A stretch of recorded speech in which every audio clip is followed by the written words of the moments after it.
After months of planning, design and construction, the moment has finally arrived for the NWU's solar car team. I'm on my way now to the Swartkops Raceway in Centurion, where the car will be put through the final stages of scrutineering. Tomorrow is race day, and the NWU solar car will line up with 11 other solar cars for the start of the 2014 Sasol Solar Challenge.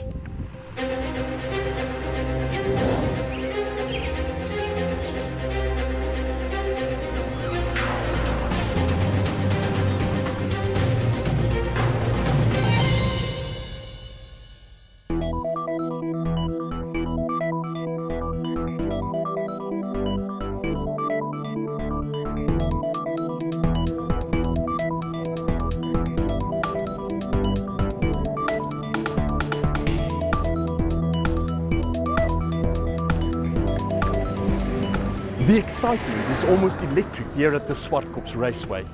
I have spoken to some of the drivers and the other team members to hear how the solar car has performed thus far.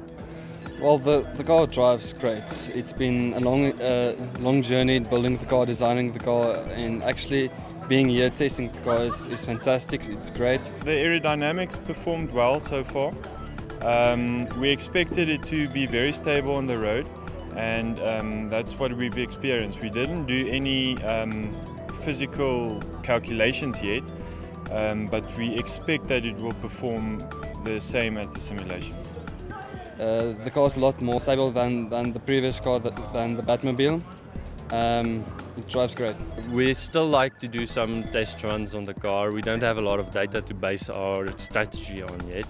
And then we would like to round off the sealing of the solar cells. Right now they're not waterproofed.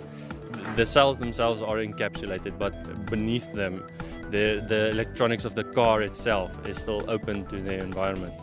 Yesterday when we started driving, the battery was fuller when we stopped than when we started to drive. Actually now, if we put the car now in the sun, it can't charge.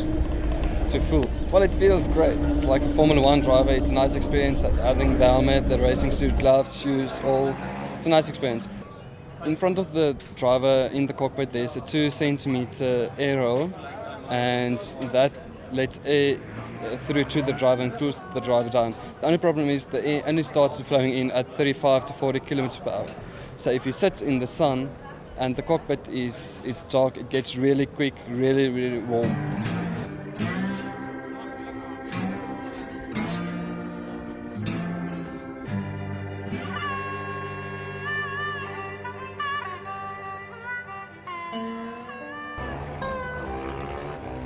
The Sasol Solar Challenge is all about strategy. We have spoken to the team manager, Albert Helberg, to hear how much he is willing to reveal. Strategy at this point in the race is the only thing that's left.